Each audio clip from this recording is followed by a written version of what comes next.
Alright y'all, here's got a video today, a request from the VA because there's apparently a lot of guys that are having trouble with landings and excessive landing rates, G-force, etc. So we're going to try to give you a few tips and techniques maybe on how to try to land a little bit better. Disclaimer that I have here, I don't have rudder pedals, so I just have a twisty stick.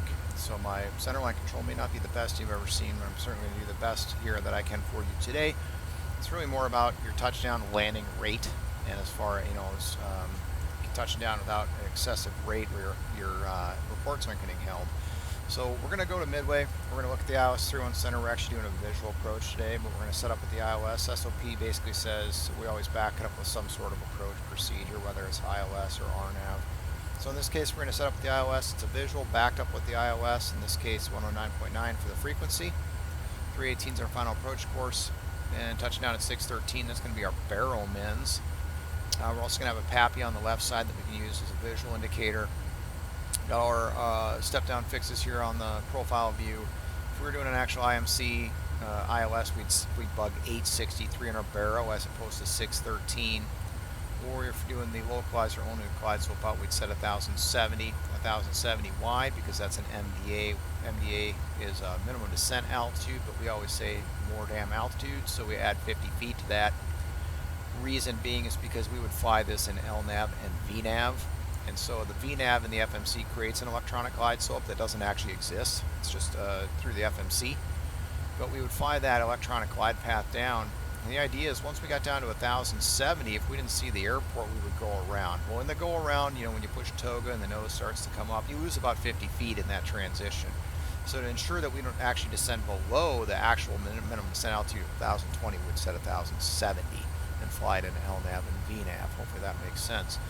As far as the setting zeros policy, we used to, on an ILS, used to set zeros for an ILS on glide slope intercept. Now we set the missed approach altitude, which is 2100 feet.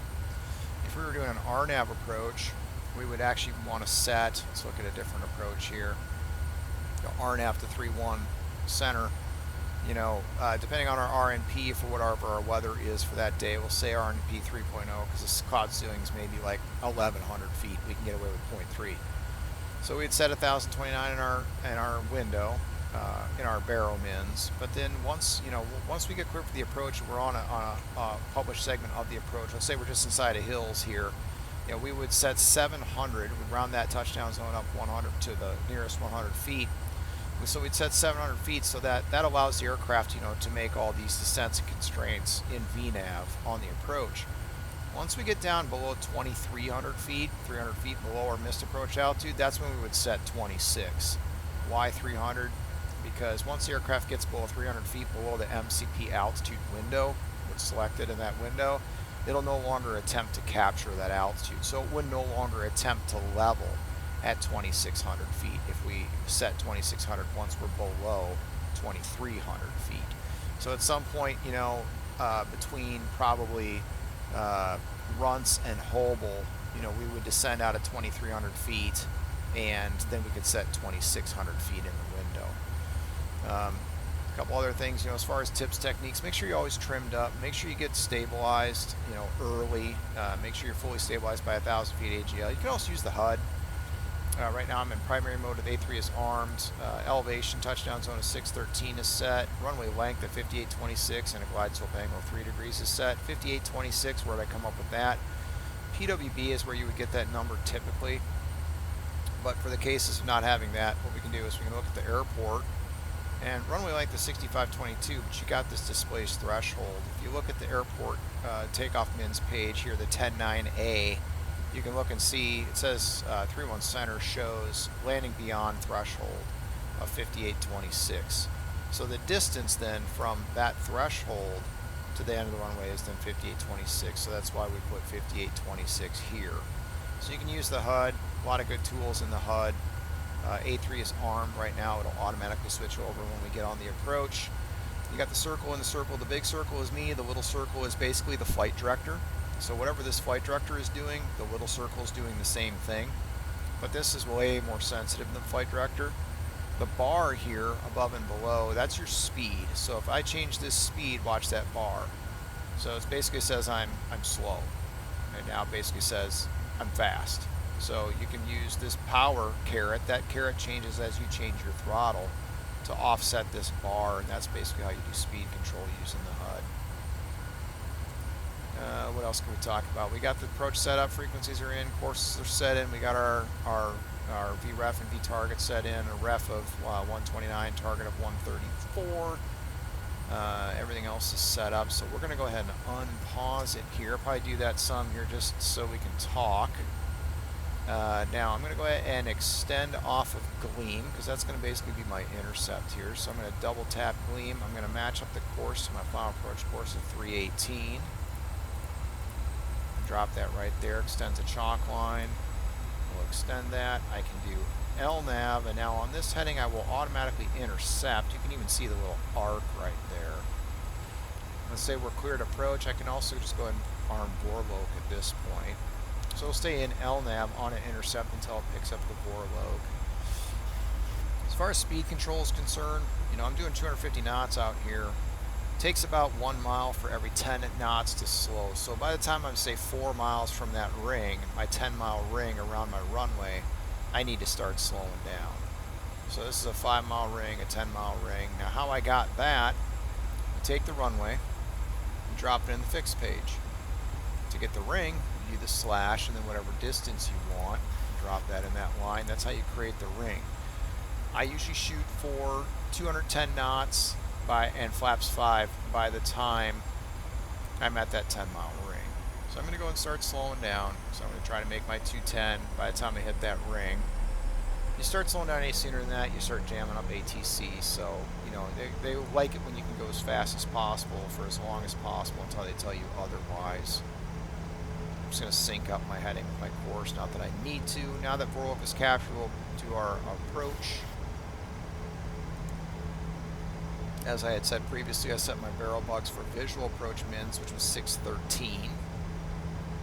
And I got a couple targets or a couple windows, we'll say, that I look for. I want to be 210 by that ring, and I'm also going to go flaps 5 at that ring. You can see my glide slope's already starting to come down. I'm at 4,000. Gleam is 4,000, so I should intercept the glide slope about the same time that I hit that 10-mile ring or hit Gleam. So in anticipation of that, since I'm about to hit the glide slope, I'm going to go ahead and go flaps 5, and I'm going to bug flaps 5 target speed, or maybe, let's say, no less than 170.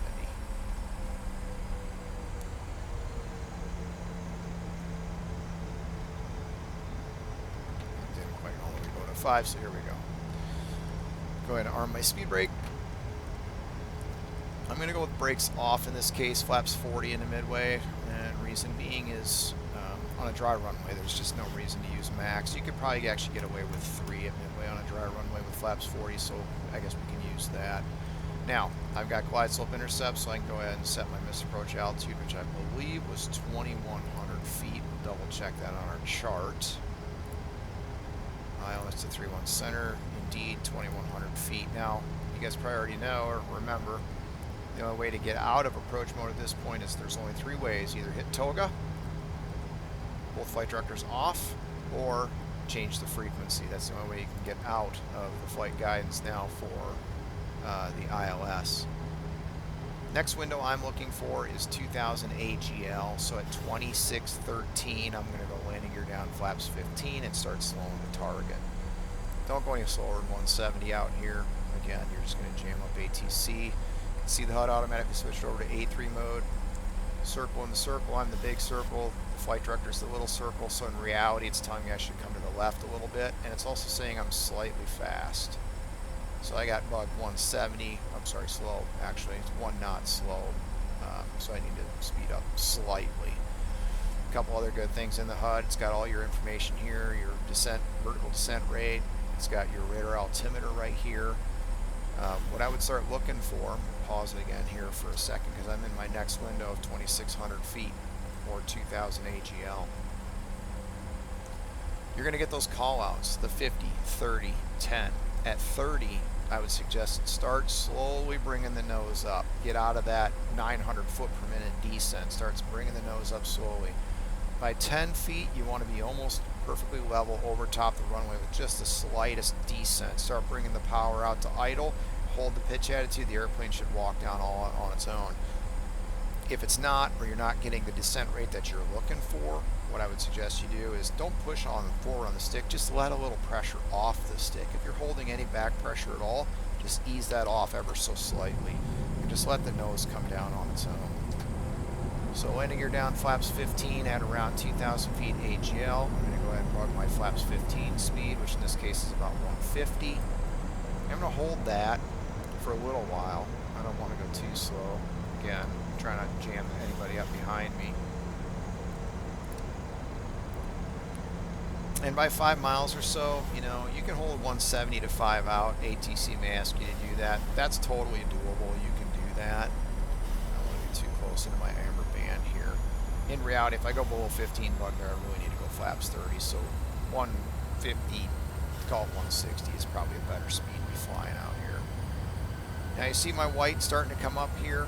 Now I can go ahead and go landing flaps 40, and I'm going to set target. Which, if you just set the, if it's a 5-knot target, you can set the bug right on top of a ref like that, like it's a hat, and it's exactly 5 knots.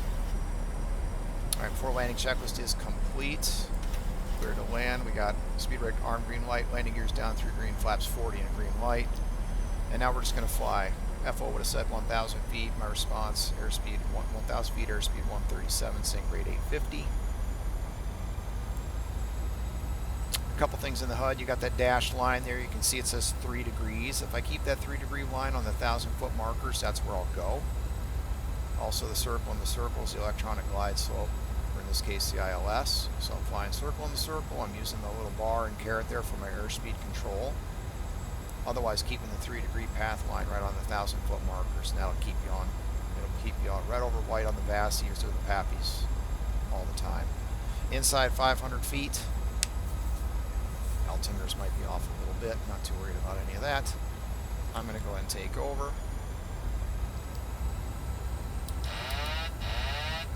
Make sure that you're in trim. Make sure you're on speed. Just keep that 3-degree line. Where is it going? Just keep that 3-degree line right on the 1,000-foot markers there. Not sure why my SIM's being wonky. Let's see what we can do about that.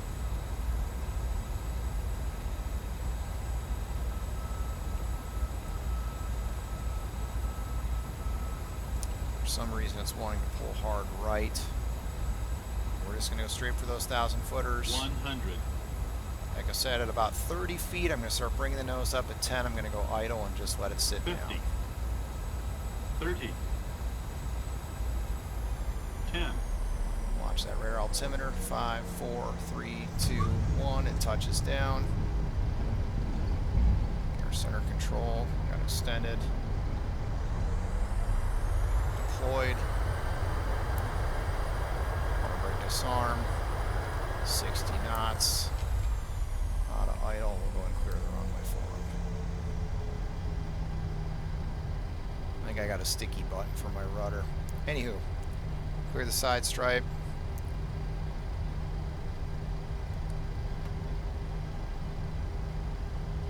We'll just bring it to a stop here. And I do have a bad rudder button there. That's why it's wanting to pull hard right. Anywho, hopefully that was useful for you. You know, as I said, you know, if you at 30 feet start bringing the nose up smoothly, 10 feet, bring the power back to idle, just kind of let the aircraft sit down. You can kind of cheat, use the HUD, use the radar altimeter on the HUD. You can see exactly how high you are above touchdown. You should always be looking at the far end of the runway. And just sort of kind of, as I said, keep the airplane level and just sort of walk it down. Let a little back pressure off the stick. Just let the wheels touch down in the touchdown zone, making sure that you're touching down before your latest touchdown point that you briefed, which in this case was about 2,000 feet. I think I was definitely down before Yankee. Otherwise, you need to go around. I think that's about all I can say about that. That was probably in the neighborhood of 200 to 250 foot per minute. With a G-force of just a touch over 1G, I would suspect. I don't ever try to butter these things on like the competitions where guys are trying to get, you know, 1 foot per minute. All you're doing there is floating down the runway. It's not realistic. You know, as I said, a jet's pretty much just flowing onto the runway. There's no real flare. You just sort of round out, just kind of hold it off and walk it down, bring the power off, and it sits down on all by itself. So if that, I hope that helps. If you have any other questions, please feel free to ask in the Discord.